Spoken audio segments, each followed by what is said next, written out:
में हुजूर सैयदना गौसे आजम से सच्ची मोहब्बत है तो वो इंसान कितना कामयाब है।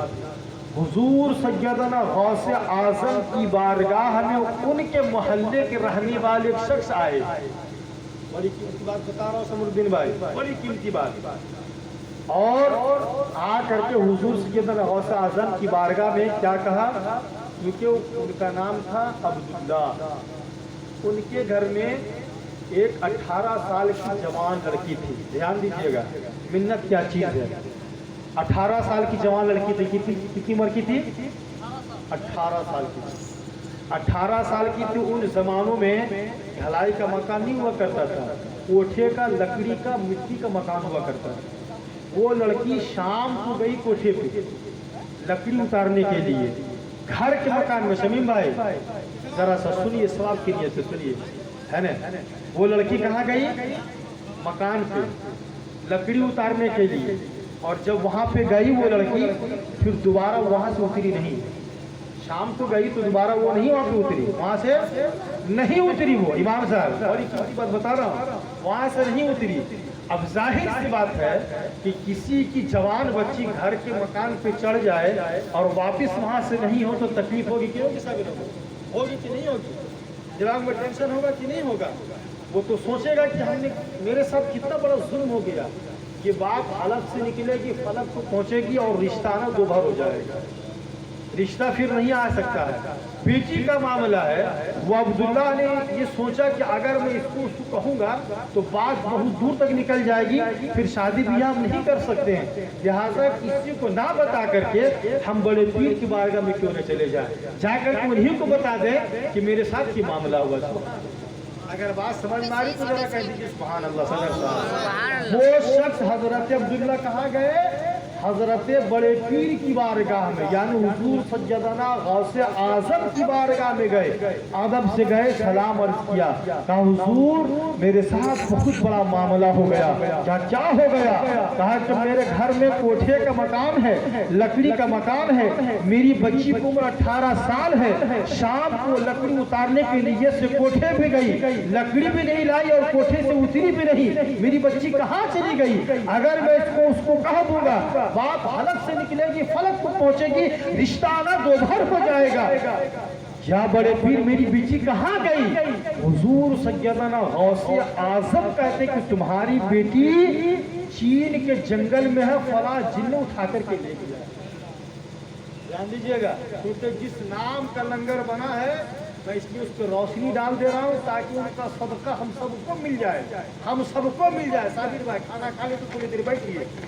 अब इतना सुनने के बाद उस वालिद गिरानी के पेशानी पर फिक्र आलम के डोरे तन गए। क्या गौसे आजम अब ये क्या हो गया है मेरे साथ? मेरी बच्ची कैसे वापस आएगी? हुजूर सैयदना गौसे आजम ने कहा तुम चाहते क्या हो? कहा हुजूर सैयदना गौसे आजम या बड़े पीर मैं ये चाहता हूँ कि मेरी बेटी मेरे घर वापस आ जाए। ये मामला है, ठीक है तुम्हारी बेटी तेरे घर वापस आ जाएगी। यहाँ से थोड़ी दूर कर्ख है, तुम कर्ख चले जाओ। कहाँ पे? मान साहब कर्ख है, तुम कर्ख चले जाओ। और जैसे तुम कर्ख पहुंचोगे ना, वहाँ पे एक पहाड़ शुरू होगा।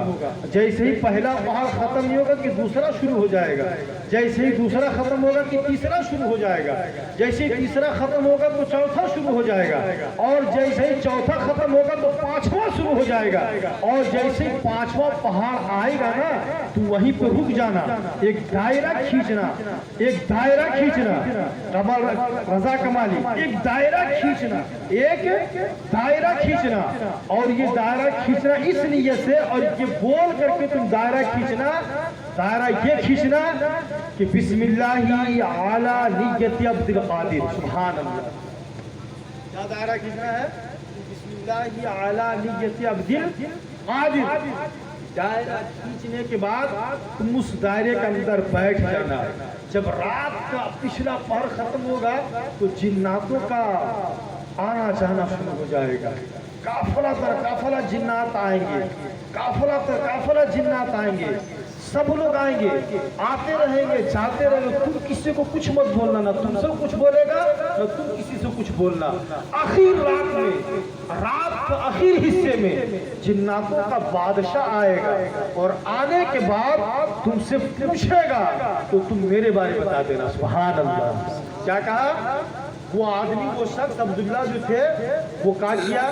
कह कर अभी एक पहाड़ नहीं शुरू हुआ, दूसरा, तीसरा, चौथा, पांचवा पहाड़ पर पहुंचा और पहुंचने के बाद उसी तरीके से जिस तरीके से हुजूर सैयदना गौसे आज़म ने दायरा खींचा, खींचने को बताया था, ये तरीका बताया था, बिस्मिल्लाह आला नियत अब्दुल कादिर, दायरा खींचने के बाद उस दायरे के अंदर बैठ गए। थोड़ी देर दूसरा होगा कि जिन्नातों का सिलसिला शुरू हो गया, काफिला दर काफिला लोग आने लगे, जाने लगे, जिन्नातों का काफिला चलता जा रहा है, चलता जा निकल रहा है। एक गुरु आता है, वो गुरु जाता है, दूसरा आ रहा है, तीसरा आ रहा है, चौथा आ रहा है। पूरी रात में सिलसिला चलता रहा। थोड़ी देर तवज्जो करेंगे शहाबुद्दीन भाई। थोड़ी देर के बाद आखिर में, लास्ट में, आखिर में जब रात का पिछला पहर गुजरा तो लास्ट में, इसहाक भाई, लास्ट में आखिर वक्त में जिन्नातों का बादशाह लाहो लश्कर के साथ आता है, अपने घोड़े पे सवार होकर के आता है और आने के बाद उस शख्स के करीब रुकता है, अपने लश्कर को रोकता है और रोकने के बाद ये कहता है, ऐ शख्स, तुझे पता नहीं है ये कौन सी जगह है? ये मौत की जगह है, ये जिन्नातों का गुजरगाह है। तुम यहाँ कैसे आ गए हो? कैसे तुम यहाँ बैठे हो? किसी ने तुझे यहाँ बैठाया है? क्यों यहाँ पे आए हो? इतना सवाल करने के बाद कहा कि माफ कीजिएगा, जुमले पे तवज्जो दीजिएगा, माफ कीजिएगा, मैं बैठा नहीं हूँ बल्कि बैठाया गया है। बैठा नहीं हूँ, बैठाया गया हूँ। जिस नाम का सदका हमने खाया है, जिसके नाम का हमने लंगर खाया है, उन्होंने क्या कहा कि मैं बैठा नहीं हूँ, बैठाया गया हूँ। कहा कि बैठाने वाले कौन है? कहा कि उनका नाम सुनना चाहते हो? कहा हाँ बताओ वो कौन है? कहा बैठाने वाले गौसे अब्दानी, शाह जिलानी, अब्दुल कादिर जिलानी ने मुझे बैठाया है। जैसे ही इतना सुनना था, वो जिन्नातों का जो बादशाह था, जो लाहो लश्कर के साथ आया था, जो घोड़े पर सवार था, जैसे हुजूर सैयदना गौसे आज़म का नाम नामी इसमें गरामी सुना है, सुनने के बाद फौरन घोड़े से उतरा और घोड़े से उतरने के बाद दोनों जानों बैठ गए और बैठने के बाद कहा कि कहिए मेरे सरकार का क्या हुक्म है? कहा कि कहिए मेरे सरकार के क्या हुक्म है? कहा कि हुक्म यह है कि मेरे घर में 18 साल के जवान बच्ची थी, कल शाम को लकड़ी उतारने के लिए मकान पे चढ़ी और वहां से वापस नहीं उतरी है। हुजूर सैयदना गौसे आज़म ने कहा है कि उस लड़की को किसी जिन ने उठा करके ले गया है। कहा हुजूर सैयदना गौसे आज़म के दरबार से लड़की को जिन उठा करके ले गया है? ऐसा नहीं हो सकता कि हुजूर सैयदना आज़म का हुक्म है। कहा कि अच्छा, तो वो बादशाहों का, जो जिन्नातों का जो बादशाह था, अपने साथियों से कहा कि पता करो कि वो लड़की कहाँ है। पता करने के बाद पता चला कि वो लड़की इधर उधर नहीं है बल्कि चीन के जंगल में है। वो बादशाह जो जिन्नातों का जो बादशाह था, उन्होंने कहा कि जाओ उस जिन को, उस लड़की को मेरे सामने लेकर के आओ। जैसे हुक्म हुआ, चीन के जंगल से गया, उस लड़की को भी लाया गया, उस जिन्नात को भी लाया गया और लाने के बाद वो जो बादशाह था, जो जिन्नातों का जो बादशाह था, जो सरदार था, उन्होंने उस जिन को सामने खड़ा किया कि तुझे शर्म नहीं आती है, तुझे हया नहीं आती है, तुम हुजूर सैयदना गौसे आज़म के दरबार से, उनके मोहल्ले से लड़की उठा करके ले जाते हो। तलवार को खींचा और अपनी तलवार से उस जिन का सर कलम कर दिया।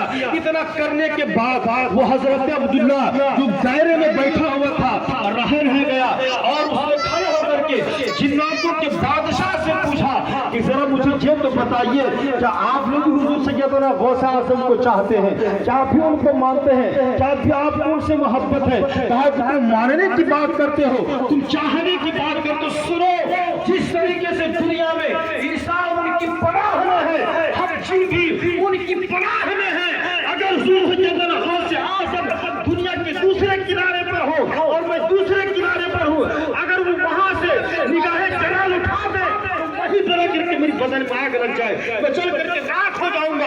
और سنو، اگر کوئی یہ چاہتا ہے کہ میرے گھر میں جنات نہیں آئے، میرے گھر میں کسی طرح کا کوئی جادوگر کاسے بنا ہو، کسی طرح سے کوئی پریشانی نہ ہو، تو یاد رکھو جس گھر میں میرا نام لیا جائے گا، جس گھر میں حضور سیدنا غوث اعظم کا نام لیا جائے گا، جو ان کا نام دروازے پر لکھا جائے گا، تو میری نسل کا کوئی جن اس گھر میں پاؤں نہیں رکھ سکتا ہے، اس گھر میں داخل نہیں ہو سکتا۔ آج ہم نے اسی کا نام کا لنگر کھایا ہے۔ جی دیکھیے، تقریر کرنے کا بہت زیادہ وقت ہے، میں بھی